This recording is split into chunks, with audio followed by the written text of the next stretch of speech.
do we have Chris already waiting? Hey guys, how are you? Good to see you. Thanks for Hello, having Chris. me. How are you? I'm good. So, what do you think about so far? How much have you listened? Is it all right? It's fantastic, guys. And I'm going out now and I'm going to buy a new microphone because you have to agree, Nantas's microphone is fabulous. It's been great. And I was listening earlier to the presentation by Yana Tori, which I thought was great. And I thought her point on Google Postmaster was excellent. So some really fabulous content so far. Nice job. So Yeah. let's hear what you have to say. Probably you will combine as your topic is inboxing 101. Yes. Then you probably will combine all those technical, contextual, etc. And after that, all our emails going to the primary tab, Primary tab, and the deliverability will be 100. 101%. Exactly. All right. Yeah, I guess we can talk about primary tab in a minute. Yeah, what I wanted to talk about today, guys, in terms of inboxing 101 was the very basics of inboxing. But it does encompass things like deliverability and authentication and so on. And I'm going to start by everyone um, uh, following this quiz. This is a copy of my inbox from a couple of weeks ago, but only one of the brands here is inboxing correctly. Can anyone guess which one it is? Right. So that the TLDR is that it's Allbirds. And really this session is all about how you can inbox like Allbirds too.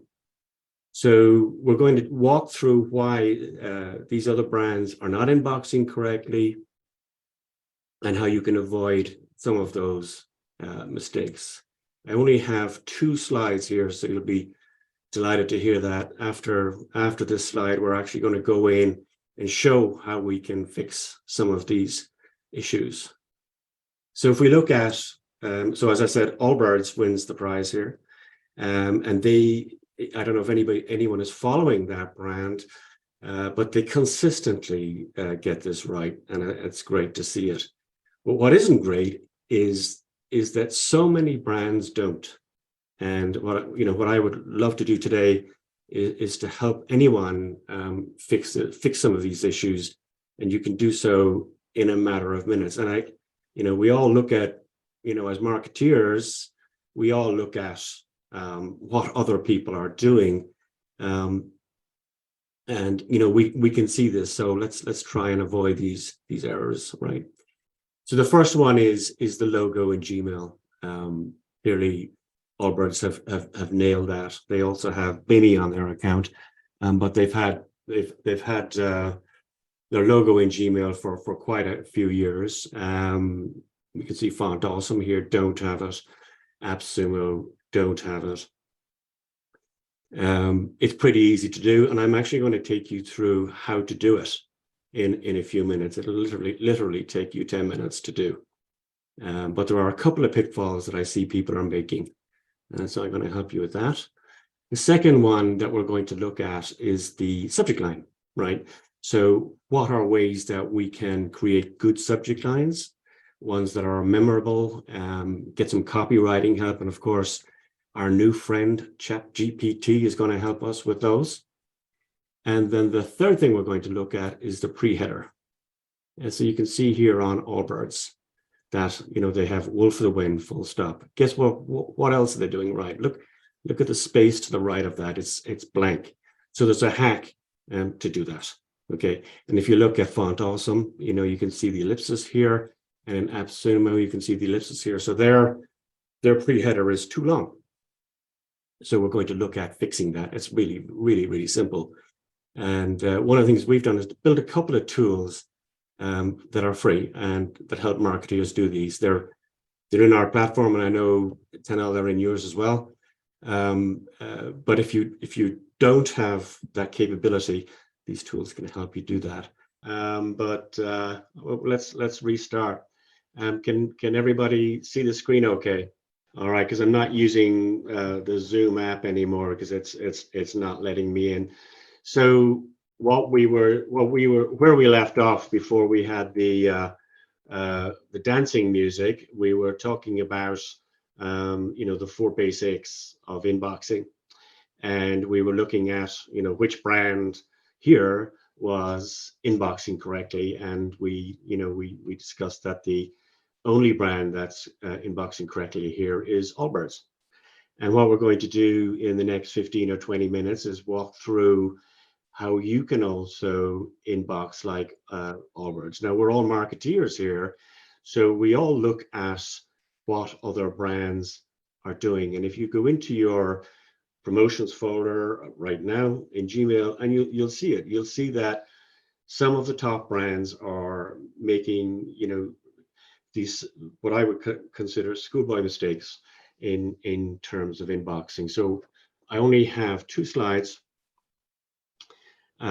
which you're looking at. The rest of it we're going to be taking a look at how I can help you fix these things on your inboxing. So the first one is your Gmail logo. So you can see here that Allbirds have their logo displayed in Gmail, whereas the other brands do not.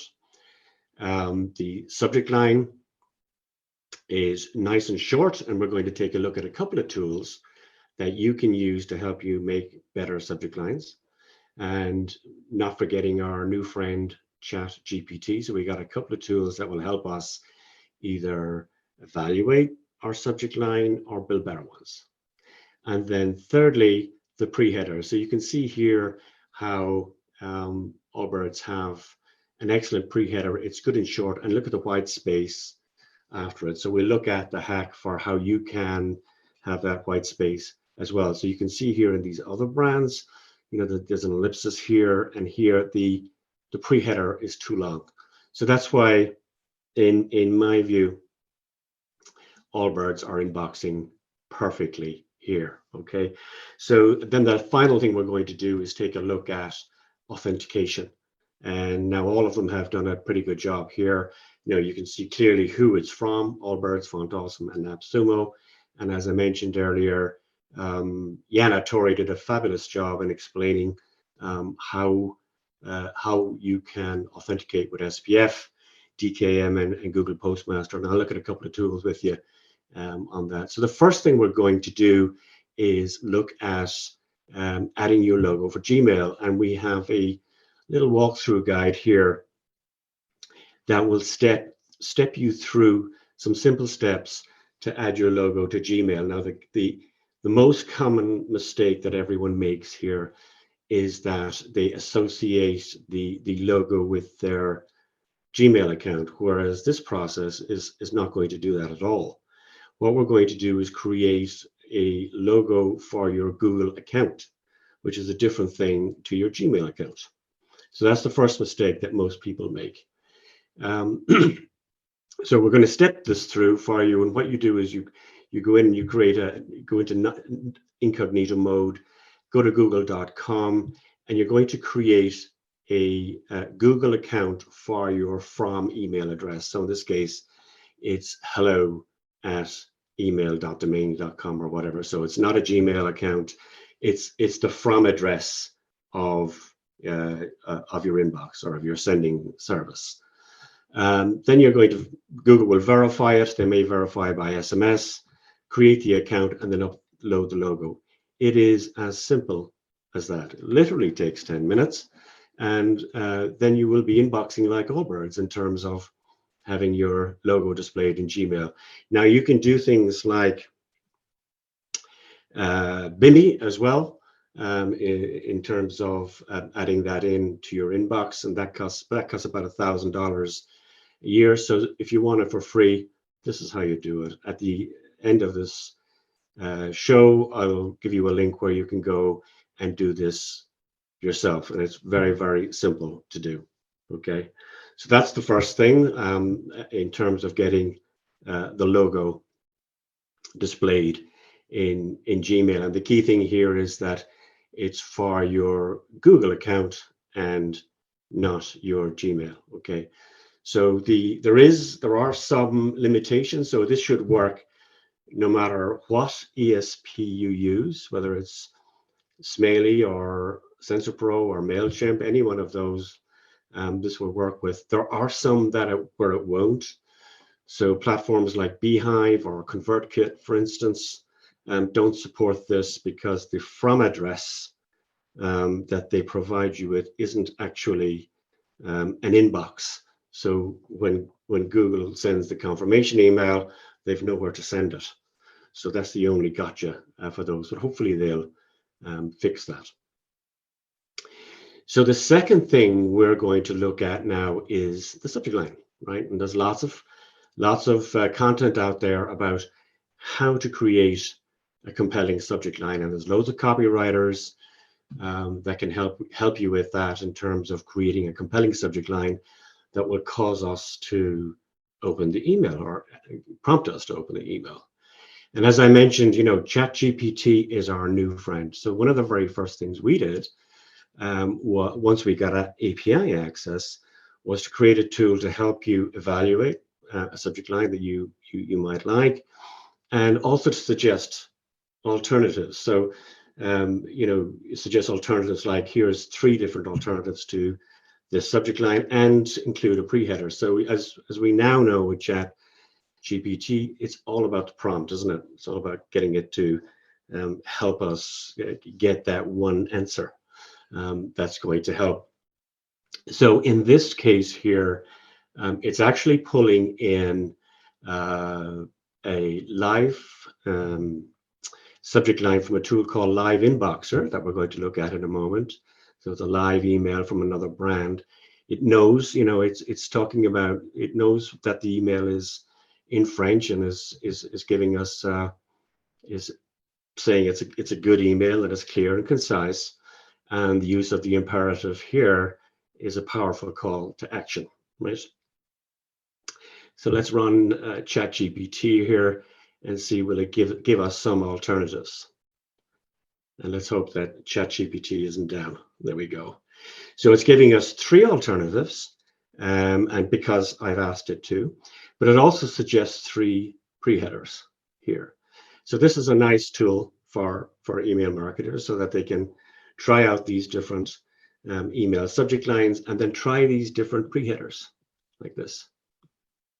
Okay, so that's an example of subject line. So anyone can go on here and check this out right now, or if you want to pop a subject line in the chat, I'll be happy to put that in there for you. Now, I mentioned a tool called Live Inboxer. When we talk about subject lines and pre-headers, it's always great to see what other people are doing. And as email marketers, we know that there's tools like Really Good Emails, Mild.com, and so on that can help us with, good email design and so on. And we built this tool here called Live Inboxer. It's free, and anyone can subscribe to it. And it basically gives you a full image of the email being sent, but it's live, right? So it's as the brands are happening, and you can create your own dashboard to keep the emails that you like. It will also show you who the ESP is, who the send server is, and where it's coming from. And that can be important because, as we know, some ESPs don't own their infrastructure and send with other platforms. And so this is helpful to know, am I on a block list, and so on. And again, we also look at ChatGPT here as well. So it gives, it examines the subject line that's coming in from the email. So like that. So if I just refresh this, we should get another, whatever the latest email is. So that's one from Closet London. It is on a block list, sort of spam. Let's see what ChatGPT said about it.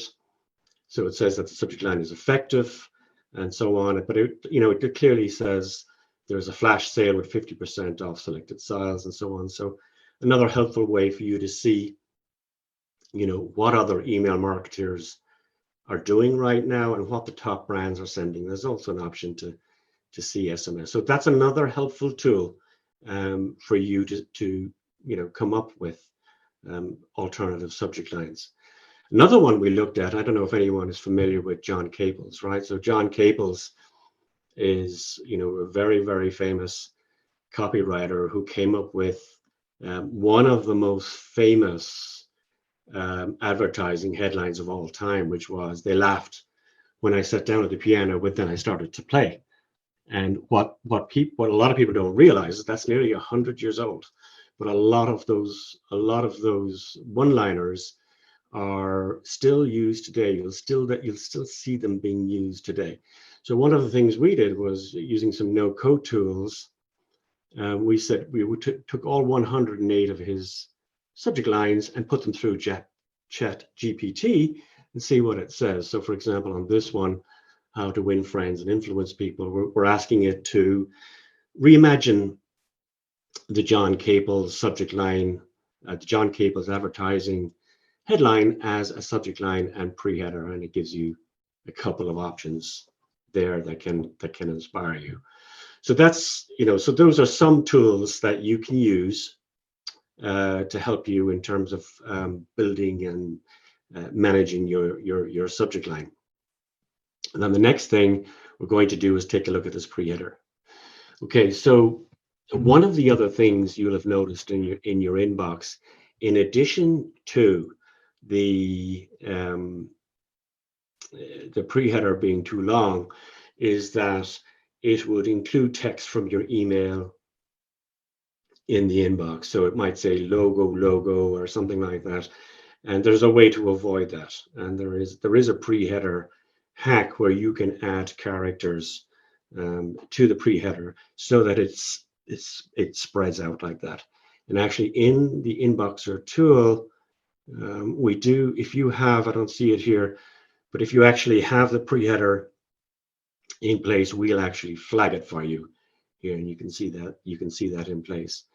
But we've built a little tool here for you called a pre-header padder. Anyone can go in here, and I'm going to type in what I think the pre-header would be. Wolf for the win, and click pad.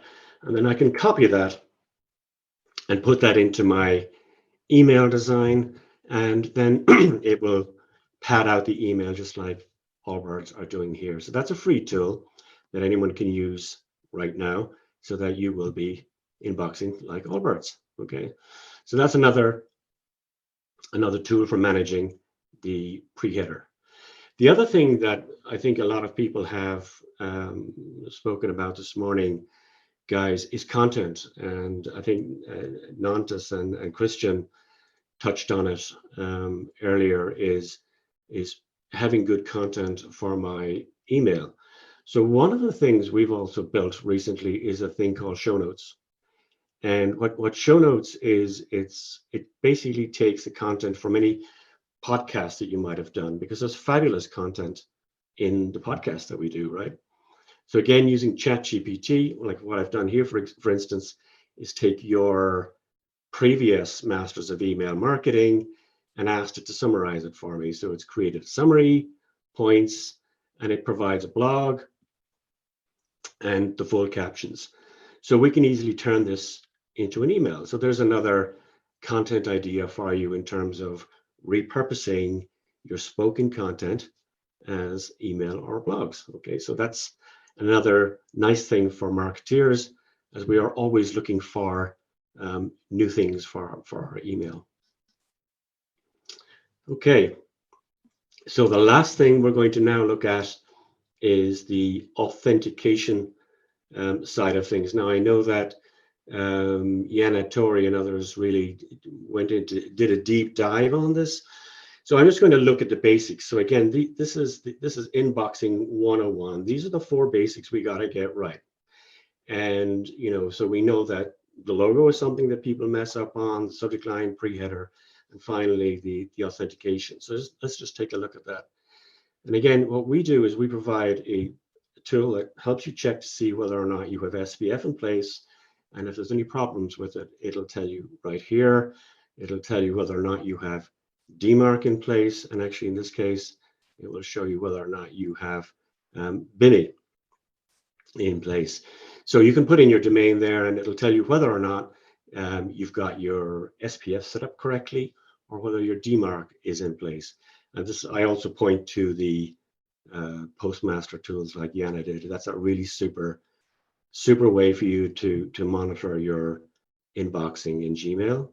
And also you can do things like send an email to this email address in MX Toolbox, and it will report back to you with much the same information as you see on the screen here, but give you guidance in terms of correcting your setup. Okay, so those are the basics. I mean, we know that SPF, DKIM, and DMARC are the three things that you need to have in place for Google Postmaster to work correctly, right? So that's, again, inboxing 101 in terms of this session. If you want to learn more about SPF and DMARC and how it works, here's a little thing I really like. It's a tool called Learn DMARC. And what it does is it gives you here a little email address that you can send to. So anyone can send to that email right now if they wanted to. And it will report back on, how whether your SPF is set up correctly, whether you've DKM set up correctly, and so on. But it explains it in a very, very, very clear way, much better than some of the other tools that I've seen there. So if you want to learn a little bit more about the in-depth setups for SPF, DMARC, or DKM, this is a nice little tool for you to do that. Okay, so those are the very basics in terms of inboxing. So we looked at the logo, subject line, pre-header, and authentication. And if you get those four things right, you'll be inboxing like our Allbirds, as you see on the screen here.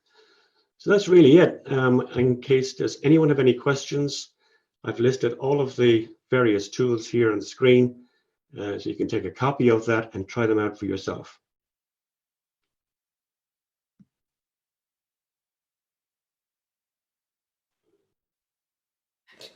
Thank you, Chris. Actually, most of those tools I've never seen, so it's really interesting for us also to test or to suggest to our clients, and really good tricks. But I have a question about ChatGPT. You seem to use a lot of it, which is all right. We have talked about today that it should make our lives easier.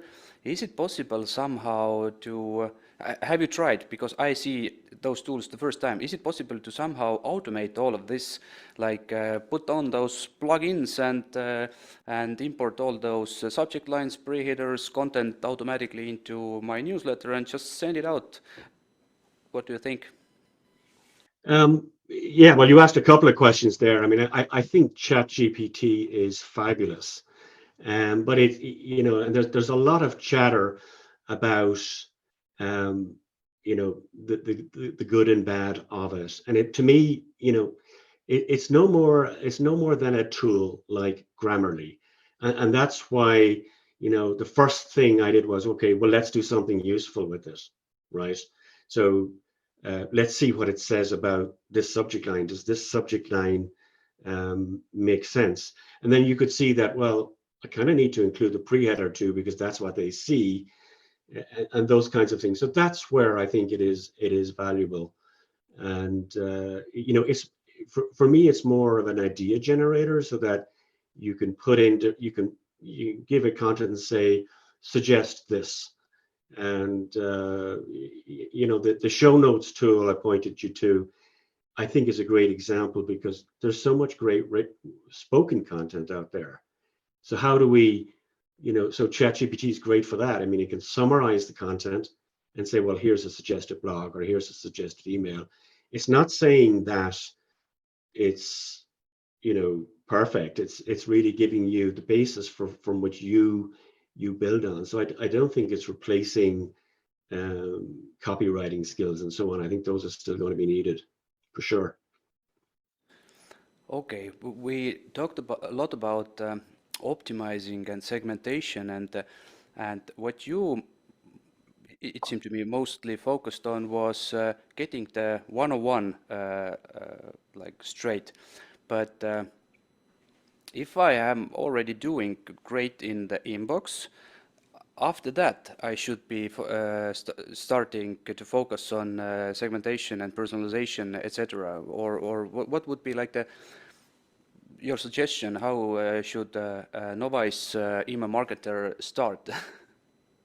Yeah, no, it's a good question. I mean, the reason why I chose this topic and this approach is really a personal one from looking at my own inbox and saying, oh, come on, guys, it's these are basics. So let's, you got to run for your walk. So get the basics right, and then start doing the more sophisticated things like advanced segmentation. I mean, if you're doing, if you don't have those basics right, you might as well not be sending. I mean, I thought Nantes had a great quote there. He said that bad email marketing is non-existent email marketing, but to add to that, and what's worse is email marketing that is ignored.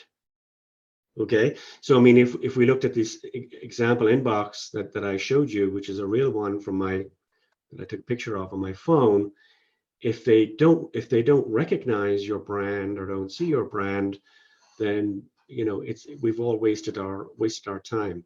Now, I would add, there is one thing I would add to that, and I know we talk about, we put a lot of effort into email subject lines and so on, but it is true. I mean, hands up here, anyone who would say that there are brands that they subscribe to, but they don't care what the subject line is. I mean, if I get a notification from a rewards company that I'm familiar with, I may not care what the subject line is. I just always open it because I love this brand, and that's why the logo, I feel, is so important, because very often we will react. It's brand recognition that we react to over text. And then there are people who are more visual, they'll recognize a logo over text, or so it's more accessible. So it makes sense to have all of these things in place. Okay, the screenshot you showed was from your inbox, your mobile phone. It Right. must be Gmail inbox. Yes, it's my Gmail inbox. Yeah. Okay. So, what do you think about other service providers like Hotmail, Yahoo, and smaller ones, local ones? They don't have such all of those features like BIMI and maybe Preheader support even. They have different length available for subject line and Preheader. Is it necessary to think a little bit wider, maybe? Oh, for sure.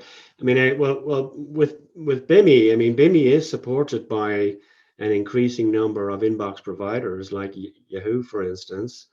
And you're right. I mean, that's what keeps us email marketers in business, right? The different flavors of inboxers do different things. But I mean, if you're going to hit 80% by getting Gmail right. That's what I'm saying. So of course, yes, there are some inbox providers who won't support the logo, but increasingly more are supporting BIMI.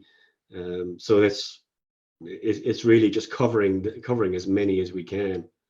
Yeah, we see about 60% of Gmail in our area, but it's still the majority. So I think so too, that it's important. Yeah, and the pre-header hack actually is not just for mobile. It's also for Gmail desktop. Yeah. So if you pad it out, you get the white space. And actually, one of the things I saw Allbirds do recently was they had a blank pre-header, which I thought was clever because it separated out. It created a blank line between their email and the one below it. And I could see it was a deliberate thing they did. So I thought that was a nice hack. We learn every day. There is a Every day's a question. school day. Oh, sorry, Tanel also wants to ask something. Yeah, I'm like waiting and waiting. The Bimi thing. So, as it Gmail orientated, and the other thing that you must have this trademark internationally registered. You have to take this certificate, what is costing thousand something per year, Right. and you have to have like probably not so small volumes. If you are thinking or you are looking your clients, how many actually are using PIMI? Yeah, I mean, I don't know. I mean, I know a lot of the larger brands are. I know Matt Vernhout is a big fan of it, and he has some data on it. But for a small to medium sized enterprise, I think it's a big ask to spend $1,000 on the trademark thing and there's only two vendors that provide it. Mhm. Entrust is one. I can't remember the name of the other guys, but it's a lot of money when I can get it for free with Gmail. But if you're a large brand with budget, it's you probably are going to do it. Yeah, with large brand, it's probably nothing, like Mhm. it's change.